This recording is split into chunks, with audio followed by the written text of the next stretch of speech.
책을 통해 정치인의 삶과 발자취를 이야기하는 시간 오유경의 인생 책방. 오늘 모실 주인공은요. 27년간 서울교통공사 영무원으로 일한 노동자 정치인입니다.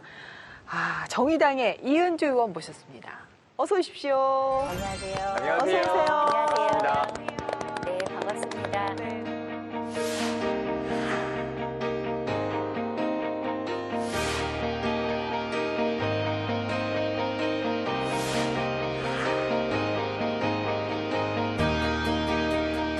지난 4월 23세 노동자 이선호 군이 세상을 떠나자 우리 사회는 일제히 반성과 성찰의 시간을 보냈습니다.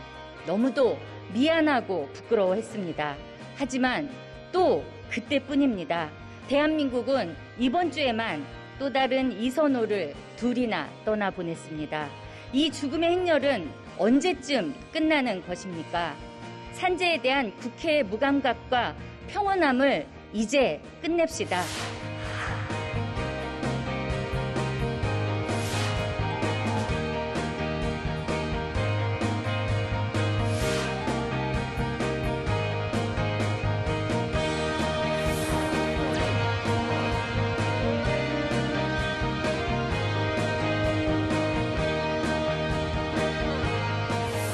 의원님 왠지 약간 심상정 의원님하고 좀 닮은 느낌도 있으신데? 정의당의 상징? 예. 심상정 의원님 같은 훌륭한 정치인이 되자 뭐 이런 마음은 있습니다. 예. 닮아가시나 봐요. 그래요? 네네. 아니 뭔가 친근한 이미지라서 그러신 것 같기도 한데 네. 아니 영무원으로 일하셨다고 하면 그러면 어느 역에서 혹시 제가 봐서 이렇게 친근한가 싶어서 어느 역에서 혹시? 저는 주로 4호선 지하철에서 근무했습니다. 네. 그래서 뭐 동대문역부터 시작해서 예. 한성대 입구역, 성신여대 입구역, 미아역, 당고개역까지 4호선 끝까지 네, 근무했었습니다. 뵀을 것 같아요. 지하철에서. 27년간 계셨으니까. 네. 근데 의원님 27년이면은 어떻게 보면 젊은 청춘을 다 영무원으로 지내신 건데. 현장에서 일한 영무원의 기간과 예. 그다음에 이제 그 노동조합 전임 활동가로 네. 그런 네. 기간이 또 있으시고. 그렇죠. 네. 네. 그리고 이제 어떻게 보면 직장을 정말 확 180도 바꿔서 국회로 들어오신 거잖아요. 네. 지난 1년 동안 어떠셨어요? 뭐가 좀 차이가 많으셨을까요? 지금 국회가 거대 양당을 중심으로 운영되면서 소수 정당으로서 서름을 톡톡히 느낀 시간이었습니다. 예. 네, 제 좌우명이 이성으로 비관해도 의지로 낙관하라입니다. 네, 사실 뭐 상황과 조건은 어려울 수 있지만 예. 변화의 가능성을 믿는 것 거기에서 낙관이 나온다고 보고요. 예. 그래서 저는 비관할 시간이 없다. 저와 정의당은 이 사회를 변화시키기 위해서 열심히 달려나가야 되겠다. 뭐 그런 각오를 갖고 있습니다. 의원님 심정이 너무 이해가 가네요. 이게 300명 국회의원 가운데 정의당이 7분이신가요? 6명. 6분이에요? 네, 6석을 갖고 있습니다. 그러니 이게 의지를 정말 강하게 불태우지 않으면 지금 쉽지 않겠다, 힘들겠다, 서럽다 이런 표현이 좀 이해가 되는데요. 의정활동 굉장히 잘하고 계시는 걸로 그렇죠. 제가 많이 예. 듣고 있거든요. 일당백. 네, 예. 그럼요. 근데 이제 한 가지 적응 못하신 게 있다고 하더라고요. 바로 이 화장하는 게 좀 아직도 적응이 안 된다. 오늘은 또 화장을 이렇게 곱게 잘 하셨는데. 먹었습니다. 화장 좋아요. 아주 그런가요? 연하게 하셨네요. 예. 이것도 이제 저한테는 되게 두꺼운 화장이죠. 그래요? 네. 의원님이 또 그런 어려움을 느끼고 계셨구나. 허위평론가 실제로 뵈니까 어때요? 예, 의원님 영무원 출신 의원이라는 얘기를 제가 많이 들었고 그래서 어떤 분일까 굉장히 궁금했거든요. 또 개인적으로 저하고는 또 학연으로 얽혀 있는 라인이라서 그래요? 예, 저도 4호선 라인으로 그 대학을 다녀서 성신여대 아니죠? 여대에 못 들어갔어요. 그렇지, 맞아. 예. 개인적으로 의원님께 궁금했던 건 예전부터 정당 활동은 해오셨는데 사실 이렇게 본격적인 정치의 길을 걸으시겠다라는 마음은 없으셨다고 하더라고요. 근데 어떻게 이렇게 결심을 바꾸게 되신 건지 궁금하더라고요. 네, 사실 노동운동을 하는 사람들은 한편으로는 반정치주의자 뭐 그런 부분들이 좀 있었어요. 근데 실제로 현장에서 노동자들의 이해와 요구를 대변하면서 노동조합 활동을 하고 작업 현장을 바꿔나가는 그 과정에서 제가 이제 그 정치를 발견하게 된 거죠. 2011년에 시민 후보의 시장을 노동자들이 만들고 그리고 나서 15년 동안 풍찬 노숙으로도 풀지 못했던 해고자 복직을 이루었을 때 정말 지금 생각해도 눈물이 왈칵 나는데 그때 제가 바로 정치를 발견한 거죠. 이렇게 사회와 조건을 투쟁으로만은 바꿀 수 없는 것들, 그런 것들을 바꿔나갈 수 있구나. 그게 바로 정치의 힘이구나. 그걸 그때 느꼈습니다. 그 절절한 사연이 바로 이 책에 담겨 있더라고요. 야, 이거 직접 겪지 않은 사람은 이거는 상상할 수도 없는 이야기가 있던데 우리 의원님이 인생책으로 꼽으신 게 아마 노동계에서 굉장히 유명한 분이시고 희망버스로도 잘 알려진 우리 김진숙님의 소금꽃나무. 이걸 인생책으로 꼽으셨더라고요. 네. 예. 허위평론가 이 책의 내용을 좀 소개해 주시죠. 예, 이 책의 저자인 김진숙 작가는 사실 작가라는 이름보다는 노동가로서 명망이 높으신 분인데요. 네. 2011년에 많은 분들이 알고 계신 그 고공 크레인 농성 무려 300여일 동안 진행이 됐는데 해고자들의 이제 복직 투쟁을 위해서 엄청난 고난을 겪으셨죠. 예. 이 책 같은 경우는 2007년에 출간이 됐는데 그간 김진숙 님이 이제 노동활동가로서 투쟁해 왔던 여러 이야기들, 본인의 경험들, 그리고 여러 그 노동 현장에 가서 연설들을 했는데 그 연설문이 다 주옥 같은데 사람들이 그걸 받아 적은 거예요. 그래서 여러 군데 떠돌아다니던 글을 여기에 또 집약해 놓은 겁니다. 이 김진숙님 같은 경우는 또 옛 한진중공업, 대한조선공사라고 하는데 여기에 첫 여성 용접 노동자였어요. 예, 근데 이 노동운동을 하다가 또 해고되는 이런 사건을 겪으면서 노동운동가로 또 변신하게 되는데요. 그런 과정들도 여기에 담겨 있습니다. 근데 왜 제목이 소금꽃나무인지 궁금합니다. 그렇죠. 소금꽃도 인간나무의 합성어라고 보면 되는데요. 네. 땀 흘려서 열심히 일한 노동자들의 옷에 그 땀 자국이 마르면 하얗게 피어나요. 예, 그걸 이제 소금꽃이라고 했고, 그리고 그 노동자들이 작업복을 입고 현장에서 일하면서 서 있는 노동자들, 그 인간나무, 그래서 소금꽃나무, 이렇게 책 제목이 지어졌습니다. 땀이 흘렀다가 마르고 흘렀다 마르고 하면서 그렇게 하얗게 네, 피어나는 있는 자국이 네. 그랬구나. 예. 의원님 이 책이 어떻게 인생책이 되셨는지요? 그 소금꽃 나무에 우리 저희는 김진숙 지도위원이라고 불러요. 네. 제가 27년 동안 현장에 있으면서 뭐 집회나 이런 데마다 항상 김진숙 지도위원의 연설 들었죠. 눈물 없이는 들을 수 없는 그런 연설이었고, 그래서 이게 좀 더 많은 시민들한테 이 공감을 했으면 좋겠다. 이런 생각에 제가 살아있는 노동자의 삶 그리고 연대 이런 의미로 이 책을 선정했습니다. 저자이신 김진숙 씨랑 친분이 좀 있으시다고 들었거든요. 근데 요즘에 좀 몸이 안 좋으신가요? 작년에 국정감사 때 제가 행정안전위원회 위원이거든요. 근데 민주화보상심의위원회에서 그 김진숙 지도위원의 복직을 권고한 지 너무나 오랜 세월이 지났는데 작년이 정년이었어요. 제가 작년 국정감사 때 문제 제기를 했었습니다.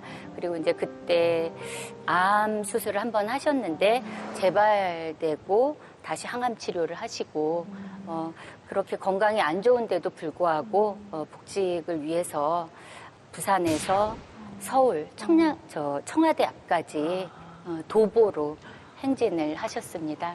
끝내는 복직을 못하고 정년을 못하셨어요? 맞으셨습니다. 네.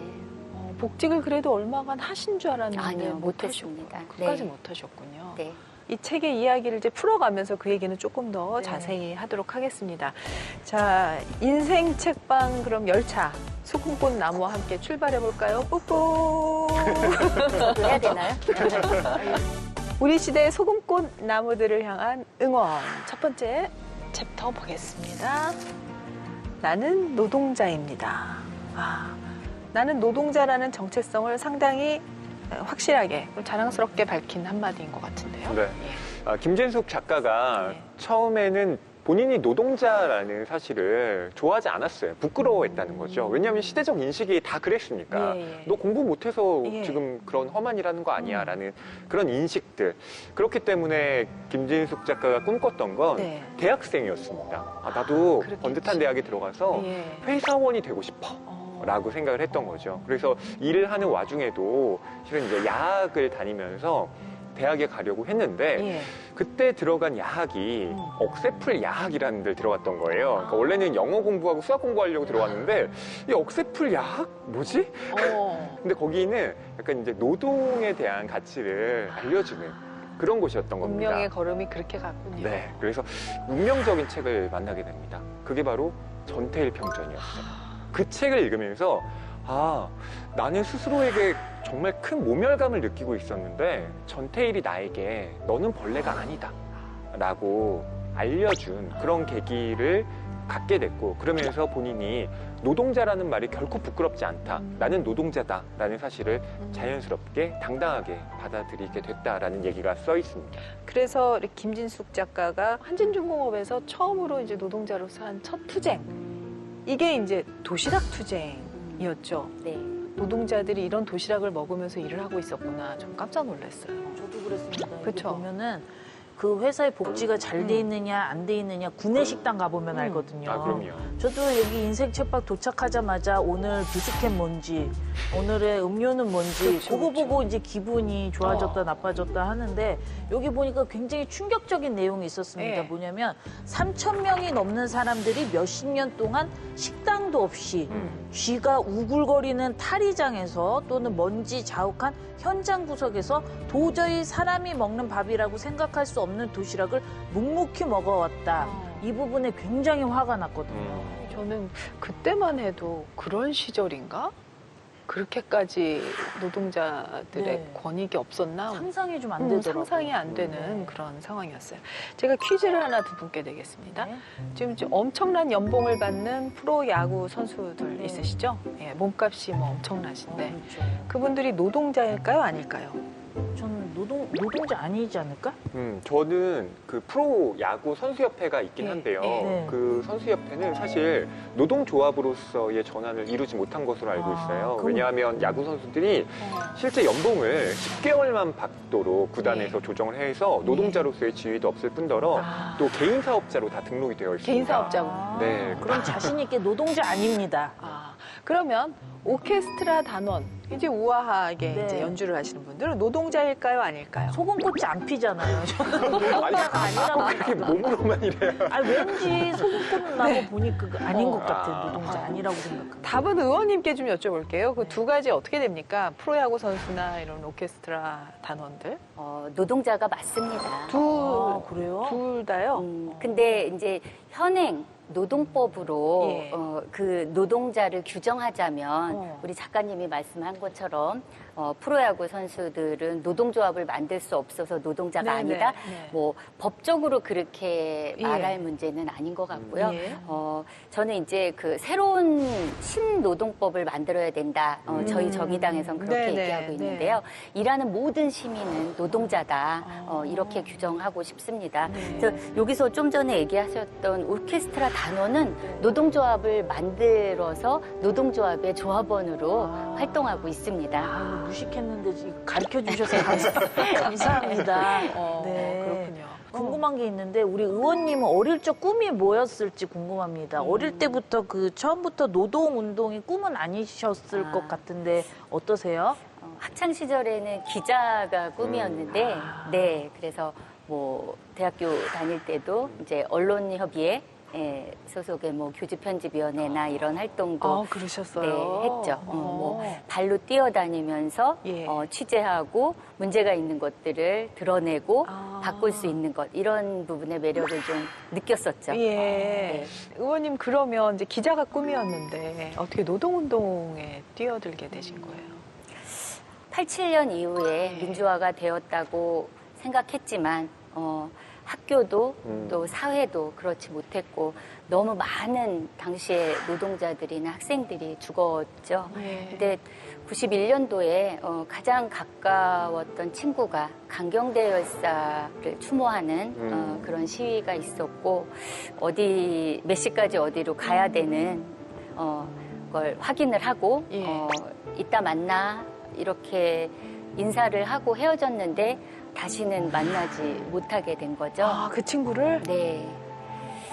그리고 시신을 지키기 위해서 을지로 백병원 앞에서 긴 시간 비가 참 많이 내렸어요. 시신을 지키는 거의 일주일에서 열흘 동안 그때 참 많은 생각을 했어요. 예. 우리가 이 사회를 좀 더 나은 곳으로 만들기 위해서 함께 해왔던 그 친구의 손을 다시 잡을 수 없다는 거.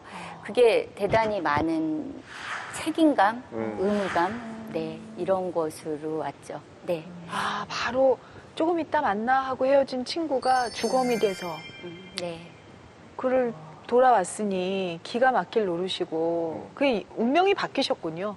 그 친구에 대한 부채감도 있으셨을 거고 사회에 대한 어떤 부조리에 대해서 그냥 이대로 있을 수 없다. 네. 그래 그 죽음이 사고사가 아니라 실은 이제 백골단이라고 불리는 그 강력 진압 때문에 사망을 한 거였거든요. 뭐 저도 이제 대한극장 앞을 그렇죠. 지나다니지만 그런 곳에서 불과 몇십 년 전에 그런 일이 있었다라고 하는 게 굉장히 참 끔찍하게 여겨지죠.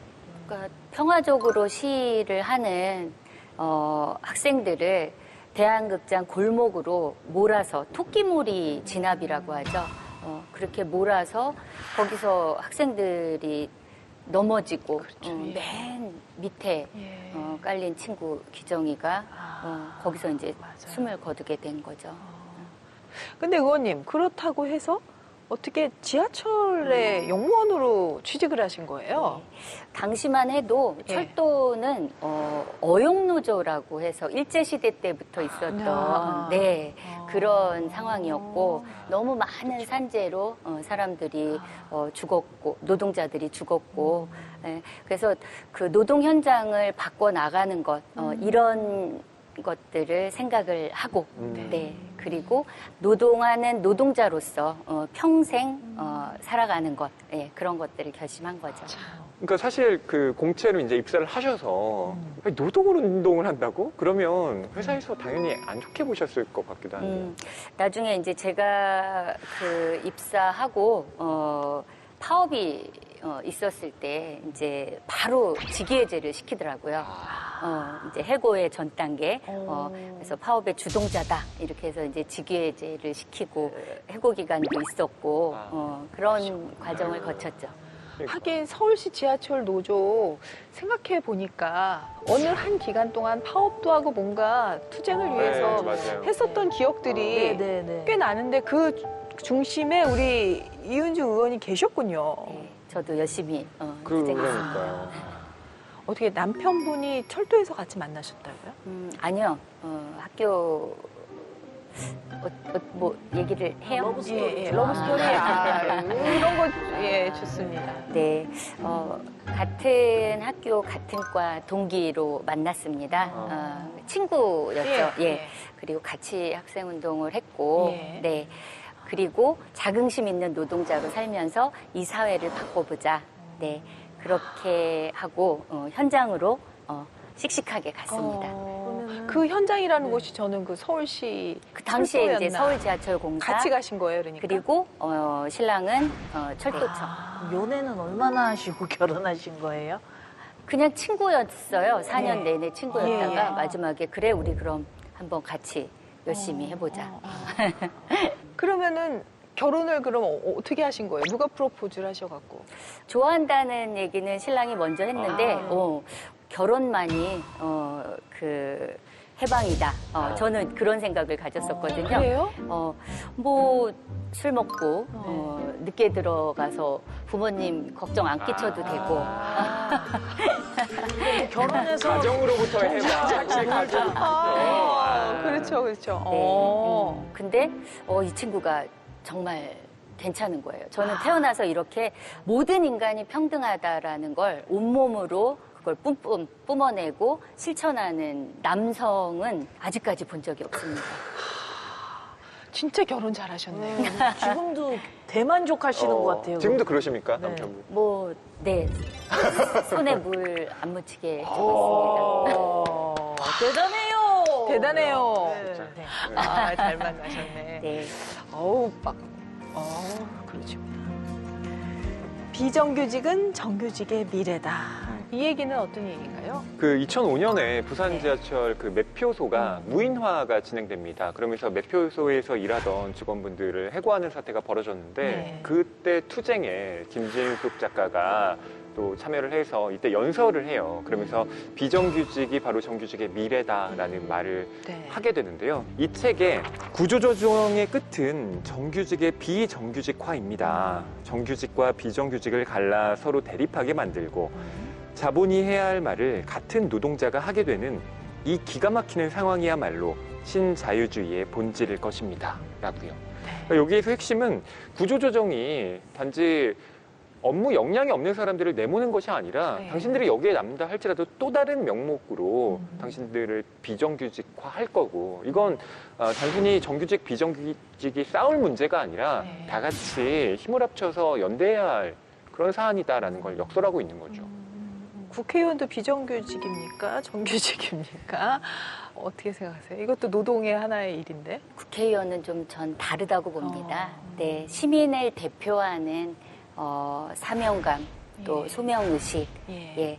그래서 뭐 비정규직의 의미는 아니고 막중한 책임감을 가지고 임해야 되는. 네. 이 책에서 이제 복직 투쟁을 하시고 해고당한 게 1986년이라고 네. 돼 있죠. 그 당시하고 지금의 노동 현실 많이 좋아진 겁니까? 많이 좋아졌죠, 그래도. 많이 좋아졌음에도 불구하고 아직도 하루에 8명의 노동자들이 일하다가 집으로 돌아가지 못하고 있습니다. 하루에 8분이요? 네. 그렇게 많습니까? 네. 그래서 네. 중대재해기업 처벌법 예. 제정을 위해서 온 시민들이 다 나서서 사실 법 제정은 했는데 너무 구멍이 많은 법이 통과가 됐습니다. 아주 성긴 그물인 거예요, 이 법이. 그래 뭐 팔도 빠지고 다리도 빠지고 5인 미만 사업장이 엄청나게 많고 그 사업장에서 산재가 많이 발생하는데도 불구하고 5인 미만 사업장은 제외돼 있고 또 많은 산재 사망 사고가 일어나는 30인 미만 사업장은 또 유예돼 있고 그래서 좀 대단히 성긴 아주 많이 부족한 법안이 통과돼서 여전히 많은 노동자들이 일터에서 죽어가고 있습니다. 뉴스들이 있어서 좀 찾아봤거든요. 2018년도 태양 화력발전소에서 목숨을 잃은 김용균 씨, 그리고 지난 6월 평택항에서 이선호 씨가 목숨을 잃은 것 등 이 정부와 국회에서는 적극적인 대책이 필요할 것 같은데 어떠세요? 중대재해기업 처벌법이 제대로 다시 개정이 되어야 하고 그리고 그것뿐만 아니라 사실 이 산업재해 문제는 예방이 상당히 중요한 거거든요. 그건 현장에 정답이 있습니다. 그러기 위해선 전문적인 인력과 예산이 필요합니다. 국가가 그 부분을 책임지고 해야 되고 그래서 제가 산업안전보건청을 신설해야 하는 정부조직법 개정안을 발의를 했습니다. 또 하나 산재 문제가 그만큼 심각하다는 걸 누군가에게는 아주 소중한 가족이 오늘 일터에 나갔다가 집에 돌아오지 못하는 거거든요. 아니 전쟁터 나간 것도 아닌데 어떻게 네. 못 돌아갈 수가 있냐고요. 네, 일터에서. 하루에 8명이 그렇게 집에 숫자가 돌아오지 많은지는 정말. 못했습니다. 네. 작년에 저희가 코로나로 완전히 달라진 세상을 살고 있는 거. 그래서 국가는 아침마다 어제 코로나로 몇 명이 사망했고 몇 명이 코로나에 걸렸고 그렇게 지금 관리하고 있잖아요. 근데 그 코로나로 인한 사망자 수보다 산업재해로 사망한 노동자 수가 더 많습니다. 적어도 국가는 그 부분에 대해서 책임 있는 조치, 그것 정부뿐만 아니라 우리 국회가 해야 될 일이라고 생각합니다. 이제 그 비정규직의 정규직화 얘기했으니까 사실은 서울시 지하철 공사 같은 경우가 최초로 비정규직이 모두 정규직화된 이제 어떻게 보면 일터라고 들었는데, 네. 근데 그 안에서 좀 어떻게 보면 노노 갈등이 생기지 않았나요? 꿈에 그리던 예. 그 같은 사업장 안에 있었던 네네. 비정규직의 정규직화를 이뤄냈습니다. 예. 근데 구의역 김군이라고 아시죠? 네, 기억나요. 스크린도어를 네, 고치다 예. 안타깝게 사망한 구의역 김군 이후에 예. 노동조합이 계속해서 추진해왔던 비정규직의 정규직화를 이루었는데 현장에서 우리 청년들이 예. 이건 공정하지 못하다. 공사에 합격하기 위해서 노량진부터 고시원까지 공부했는데 비정규직이 갑자기 정규직 나와 똑같아져? 이건 공정하지 못해. 그렇게 하면서 노동조합을 탈퇴하고 이런 아픈 현실이 일어났었습니다. 네. 좀 마음이 복잡하셨을 것 같아요. 그 네. 모습을 보시면서. 네. 그렇죠. 그래서 그때 제가 또 한 번 큰 결심을 하게 된 거. 이거는 저 청년들이 잘못된 게 아니다. 청년들도 결과적으로는 이 사회 구조가 잘못돼서 이 사회 구조에 말하자면 또 하나의 이제 희생자일 수 있는 거다. 그걸 잘못 돌리는 거죠, 화살을. 이 비정규직 노동자들한테. 노동을 둘러싼 이 사회와 구조, 문화를 바꾸는 정치가 제대로 역할을 못하기 때문에 안에서 노동자들끼리 그런 반목과 질시가 일어났던 거다. 그런 큰 깨달음을 얻고 제가 노동 정치를 결심하게 됐습니다. 새로운 활동을 시작하신 게 있다고 들었는데요. 소방 공무원이 처한 노동 환경에 주목을 하셨더라고요. 이 네. 부분 좀 얘기해 주십시오. 예. 아시다시피 지하철은 아주 심야만 빼고 새벽부터 밤늦게까지 다녀야 네. 되기 때문에 야간 근무가 필요하고 교대 근무가 필요한 직종입니다. 그리고 우리 소방 공무원들 언제든지 시민들이 위험한 상황에 처했을 때 119 하면 바로바로 출동하시잖아요. 이분들도 영무원들과 마찬가지로 교대 근무, 야간 근무를 하고 되게 힘든 노동을 하고 계신데 승진이나 이런 부분들도 다른 공무원들과도 차별받고 있었고 그리고 건강검진이나 이런 부분들도 제대로 되고 있지 않았습니다. 그래서 제가 작년에 이제 국정감사 때도 문제 제기를 많이 했고 법안도 통과가 돼서 승진 소요 연수도 단축이 됐고 그 다음에 특수건강검진도 받을 수 있도록 그렇게 제도 개선을 좀 마련했습니다. 소방 공무원들은 뭐 우리 국민들 곁에 너무 가까이 있는 네. 분들이고 접촉이 많다 보니까 많은 분들이 지지하는 그 부분인 것 같아요. 네. 자, 우리 시대의 소금꽃 나무들을 향한 응원 세 번째 차트 보겠습니다.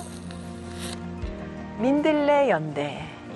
민들레 연대라는 민들레로 표현을 했더라고요, 노동자분들을. 민들레라고 하는 꽃이 봄에 뭐 많이 피기도 하지만 실은 민들레는 1년 내내 피는 꽃이기도 합니다. 네. 또 이게 겨울에는 없는 것처럼 보이기도 하지만 네. 뿌리는 다 살아있는 거예요. 그러니까 민초를 상징하는 대표적인 꽃이 민들레라고 볼 수가 있는데 네.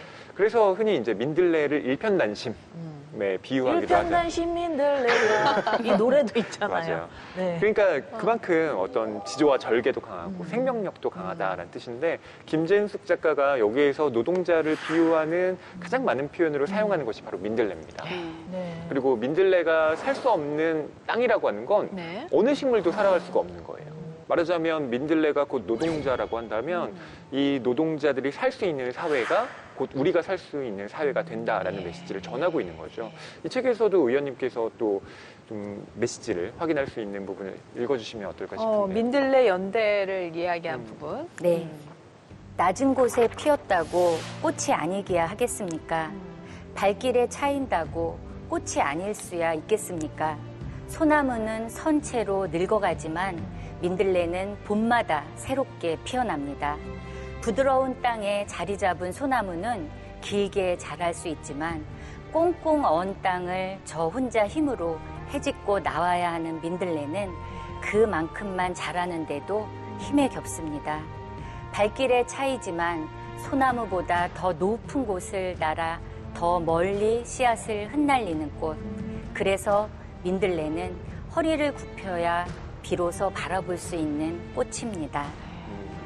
예, 우리 또 권진영 씨가 의원님에 대해서는 철저한 조사를 많이 그럼요. 저 했더라고요. 의원님께서 무슨 일을 하시는지 굉장히 궁금해서 네. 철저하게 조사를 해봤거든요. 네. 노동자들에 관한 일이라고 하면 앞뒤도 돌아보시지 않고 음. 굉장히 열일하고 계시잖아요.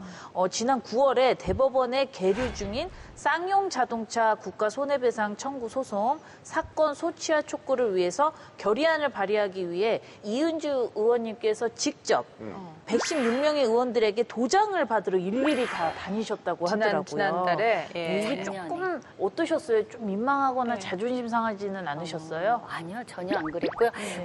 쌍용자동차 투쟁 아마 다 기억하실 네. 거예요. 그럼요. 네. 네. 그 쌍차 노동자들이 30명이나 세상을 건지셨습니다. 네, 노동자들과 그러시죠. 가족들이. 네, 어떻게 이렇게 이 땅에서 일하는 노동자들한테 해고는 살인과 마찬가지인 거거든요. 근데 이 노동자들 한 명 한 명한테 또 손해배상 청구까지 한 거예요. 네. 그래서 국가가 이건 국가 폭력이다. 손배 청구, 손배 취하해야 된다라는 권고까지 했음에도 불구하고 아직까지도 손해배상 청구 소송이 대법원에 계류 중이고 하루에 지연 이자만 65만 원씩 붙어서 청구액이 28억 원인 상태입니다. 그래서 뭐 노란 봉투라고 아실 거예요. 우리 가수 이효리 씨도 이 쌍차 노동자들의 손배액을 갚자 이렇게 하면서 노란 봉투 연대 운동도 있었던 바로 그 사건이었고 그래서 이건 아니다. 국회가 해야 될 일이다. 그래서 제가 전체 의원님들을 한 분 한 분 다 만나서 설득하고 그래서 116명의 저를 빼고 116명의 의원님들 그리고 지금 국회 내에 모든 정당의 의원님들이 다 같이 공동 발의를 해주셨습니다. 예. 그런데도 결의안이 통과되지 않아서 여러 활동들을 했는데 결국 1년이 걸렸네요. 하지만 소취하 촉구 결의안이 통과된 거거든요. 대법원에서 키를 쥐고 있는 거죠. 그래서 빨리 국가가 소취하를 해야 되는 상황입니다. 하지만 이 결의안이 통과됨으로 인해서 분명히 저는 소가 취하될 거라고 생각하고 될 때까지 열심히 앞장서서 하겠습니다. 그 의원님이 사회적 약자의 무상 대중교통제도를 지금 추진하고 있다고 하시는데 지금 사회적 약자가 65세 이상 노인 포함 뭐 더 그 범위를 넓히자는 말씀이신가요? 그런 건 아니고요. 예. 지금 현재 65세 이상 어르신들과 예. 장애인, 그다음에 국가유공자 이분들은 도시철도를 무상으로 이용하고 있습니다. 예, 예. 네. 그래서 그렇게 훌륭한 인프라를 갖고 있는데 철학이 부재합니다. 뭐냐면 이거는 정부가 정책으로 예. 정책으로 시행하고 있는 것인데도 불구하고 정부 재정 지원이 없음으로 인해서 네, 기관이나 지자체가 재정적으로 어려움에 처해 있습니다.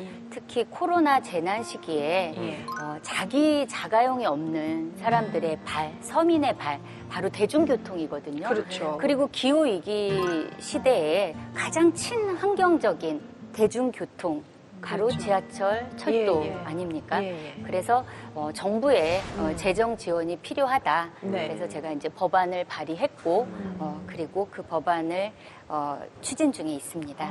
어떻게 앞으로 전망은 어떠세요? 잘 통과가 될 것 같으세요? 네, 10년 전에 우리가 무상교육, 무상급식 네. 얘기했을 때 에이 그게 돼? 왜 돈 없는 사람, 돈 많은 사람 다 똑같이 왜 그래? 뭐 이렇게 그때 그랬죠. 얘기했잖아요. 맞아요. 네, 저희 진보정당 최초의 진보 정당이었던 민주노동당에서 주장했고 네. 이제는 보편적 복지가 됐습니다. 맞아요. 네. 예. 그래서 저는 무상 대중교통도 곧 머지않아 보편적 복지로 아. 자리 잡을 거라고 생각합니다.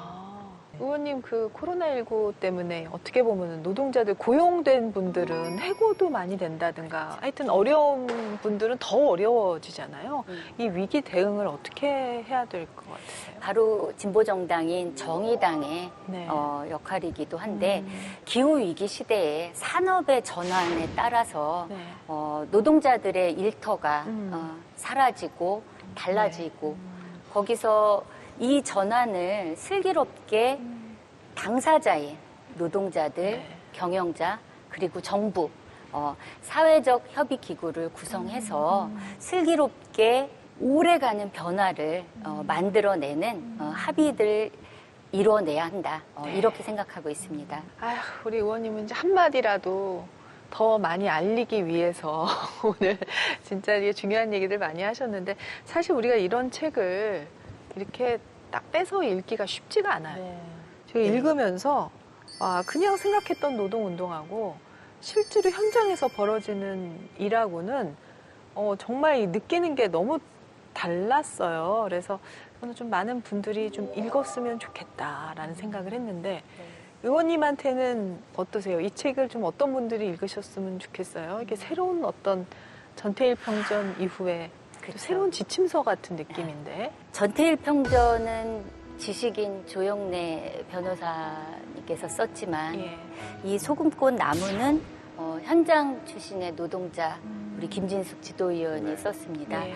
이분은 늘 노동자들이 투쟁하는 곳에 항상 함께한 육성의 기록이라는 생각이 들어요. 그래서 과거의 기록이 아니라 미래의 기록이다.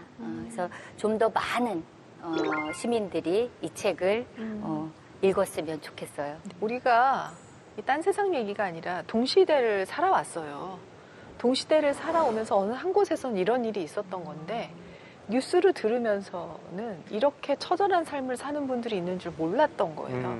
어떻게 보면 처절한 인간 드라마라는 생각도 들고 많은 분들이 좀 읽으셨으면 좋겠다는 생각이 저도 들었습니다. 아유, 진영 씨 오늘 의원님 만난 느낌은 어땠어요? 의원님은 정말 그냥 소금꽃 언니라고 부르고 싶어요. 네, 소금꽃 언니. 소금꽃 언니. 네, 소수 약자들을 위해서 이렇게 소금꽃이 활짝 필 때까지 왠지 땀을 뻘뻘 흘리면서 뛰어다니는 모습을 상상하게 됐거든요. 국민으로서 굉장히 그냥 계셔주시는 것만으로도 든든하다라는 그런 생각이 들었습니다. 앞으로 국민들 위해서 많이 뛰어주시길 바랄게요. 네, 네, 감사합니다. 감사합니다. 예. 우리 허위평론가 이 책을 한 줄로 좀 요약해 주시면요. 네, 이 책을 저는 이렇게 한 줄 요약하고 싶은데요. 노동자 스스로 자랑스러울 수 있는 세상을 위한 나무 한 그루. 이 나무가 한 그루만 있으면 사실 그렇게 힘이 없잖아요. 네. 근데 나무는 여러 그루가 모이면 숲이 되고 그 숲은 홍수를 막아내고 가뭄을 막고 산사태를 막아냅니다. 멋졌어요. 이런 나무 한 그루의 역할을 이 책이 하고 있는 게 아닌가 싶어서 이렇게 한 줄 평 달아봤습니다. 네. 의원님 오늘 시청자분들께 참 어떻게든 그런 현장의 이야기를 전하려고 많이 좀 애를 쓰셨는데 하고 싶은 말씀 있으시면 한마디 더 덧붙이시죠. 6석 작은 정당입니다. 하지만 이번에 종부세법 개정안 때 4%의 집 있는 부자들이 아니라 40%의 집 없는 서민들을 대변한 국회 내 유일한 정당이었습니다. 정의당, 저 앞으로도 가난한 시민들을 대변하는 그런 정당으로 또 국회의원으로 열심히 활동하겠습니다. 많이 응원해 주십시오. 감사합니다. 감사합니다. 의원님께는 이런 말씀을 드리고 싶습니다. 힘내세요. 감사합니다. 힘내세요. 예, 오늘 이은주 의원님 인생책 소금꽃나무 이은주 의원님의 인생 이야기 잘 들었습니다. 남편분 멋있습니다. 네, 함께 해주셔서 감사합니다. 감사합니다. 감사합니다. 감사합니다.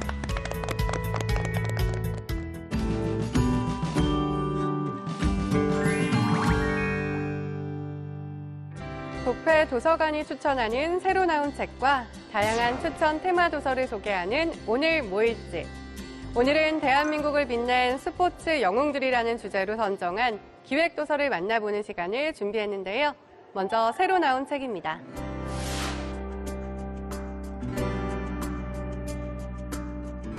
우리 없이 우리에 관하여 말하지 말라. 이 문장은 그 어떤 정책도 그 정책의 영향을 받는 집단 구성원에 완전하고 직접적인 참여 없이 결정되어서는 안 된다는 정치적 슬로건인데요. 첫 번째 책 우리에 관하여는 바로 이러한 목소리를 전하고 있는 장애인들의 이야기를 담은 책입니다. 미국에서 장애에 관한 관심을 불러일으킨 뉴욕타임즈의 논평 시리즈 장애에 실렸던 60여 편의 글을 8개의 주제로 정리했는데요.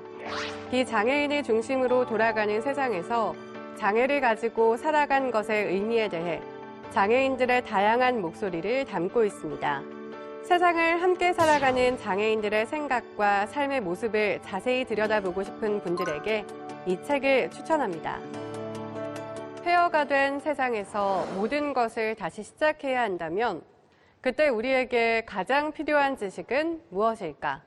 다음은 이런 엉뚱한 질문으로 내용을 펼쳐가는 세계적인 베스트셀러 오리진의 저자 루이스 다트넬의 신간입니다.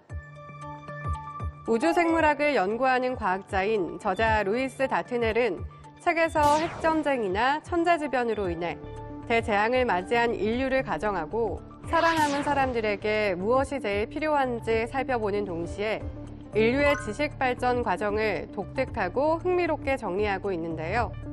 인류가 알아야 할 최소한의 과학 지식에 대해 궁금하다면 이 책을 읽어보시는 건 어떨까요? 다음은 국회 도서관이 특별한 주제를 중심으로 엄선한 기획 도서책들을 만나보는 시간인데요. 이번에는 얼마 전 막을 내린 도쿄 올림픽의 감동을 되새기는 의미에서 대한민국을 빛낸 스포츠 영웅들이라는 주제로 한국을 대표하는 선수들의 책들을 선정했습니다.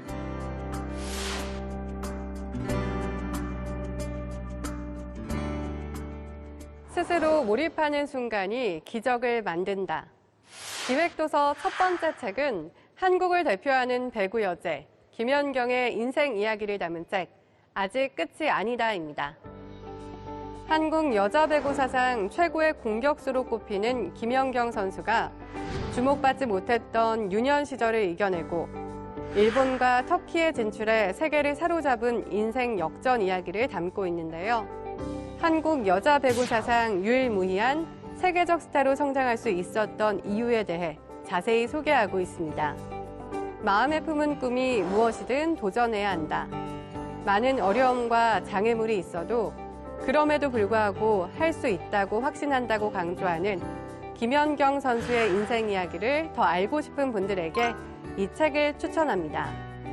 현재 영국 축구 클럽 토트넘 호스퍼에서 공격수로서 역사를 써내려가고 있는 슈퍼스타 손흥민 선수의 이야기를 담은 첫 에세이 축구를 하며 생각한 것들입니다.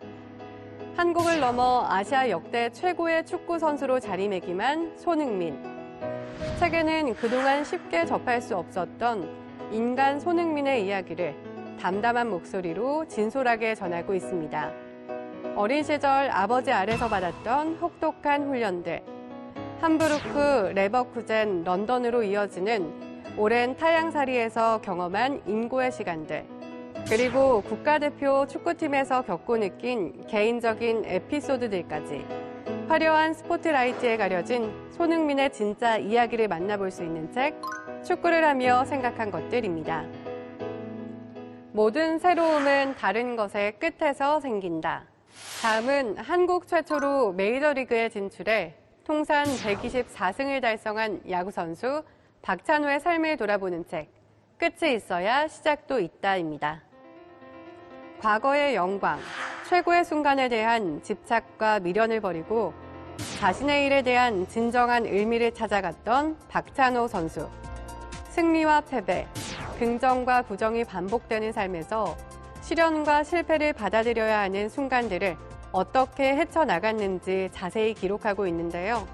40까지 치열하게 야구만을 잡고 살아온 박찬호 선수에 대한 이야기가 궁금한 분들에게 이 책을 추천합니다. 자세한 책 내용은 국회도서관 홈페이지에서, 다시 보기는 국회방송 홈페이지에서 보실 수 있습니다. 저는 다음 시간에 새로운 책으로 찾아뵙겠습니다.